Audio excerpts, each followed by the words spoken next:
நம்முடைய முன்னாள் பாரத பிரதமர் 1991 அந்த காலகட்டத்தில் அமைச்சரவையில் ஒரு முக்கிய மனிதராக இருந்து நம்ம நாட்டில் ஒரு புதிய பொருளாதார கொள்கையை கொண்டு வந்தவர். அதன் பிறகு 10 ஆண்டுகள் நம்முடைய பாரத நாட்டினுடைய பிரதமராக 2004 14 வரை நம்முடைய அன்பை எல்லாம் பெற்றவர் இன்று நம்மோடு இல்லை.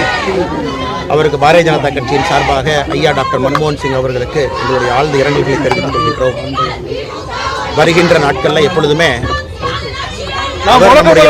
நாட்டிற்கு வகுத்து கொடுத்த பொருளாதார எப்பொழுதும் நன்றியுடன் நாங்கள் நினைவு கூறுவோம்.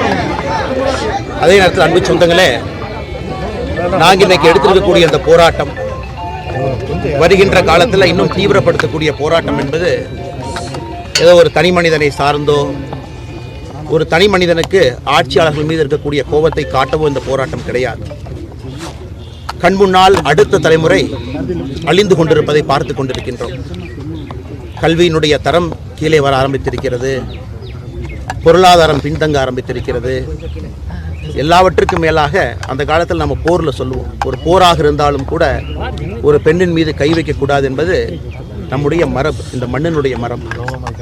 ஆனால் இன்னைக்கு தமிழகத்தில் பெண்களின் மீது, தாயார்களின் மீது, குழந்தைகள் மீது, அவர்கள் மீது தொடுக்கப்படக்கூடிய இந்த குற்றச் செயல்கள் ஒரு நாளும் அதிகமாகிக் கொண்டிருக்கிறது. இன்னைக்கு தவ வேள்வியாக இந்த போராட்டத்தை நாங்கள் முன்னெடுத்திருக்கின்றோம். எதற்காக 6 சாட்டை அடி? எல்லாருக்கும் ஒரு காரணம் இருக்குங்க. என்னை பொறுத்தவரை முருகப்பெருமான்கிட்ட எங்களுடைய வேண்டுதலை இந்த 6 சாட்டை அடியாக சமர்ப்பிக்கின்றோம். விரதம் இருக்க போகின்றோம், அரசியல் பணியை செய்ய போகின்றோம், ஆண்டவனிடம் முறையிடப் போகின்றோம். கிடைக்கின்ற எல்லா மேடையிலும் கூட திராவிட முன்னேற்ற கழகத்தை தோலுரித்து காட்டப் போகின்றோம். ஆட்சியில் 3 ஆண்டுகளாக தமிழகத்தை எவ்வளோ பின்னாடி கொண்டு போயிருக்கிறாங்க, இதெல்லாம் கூட தொடர்ந்து பேசுவோம். ஆனால் இன்னைக்கு ஏதோ ஒரு இடத்துல எனக்கு தெரியும், நான் காவல்துறையிலிருந்து வெளியே வந்த பொழுது ஒரு 10ஆம் கிளாஸ் படிக்கக்கூடிய ஒரு மாணவி, அவர் மீது தொடுக்கப்பட்ட அந்த ரேப் அண்ட் மர்டர், அதில் இறந்து போனாங்க.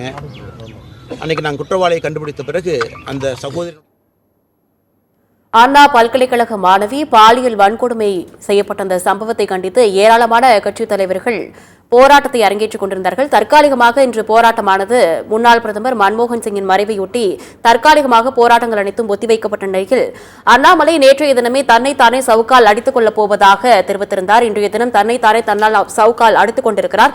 இது தொடர்பாக செய்தியாளரையும் சந்தித்திருக்கிறார். இந்த காட்சிகளை தற்பொழுது பார்த்தோம்.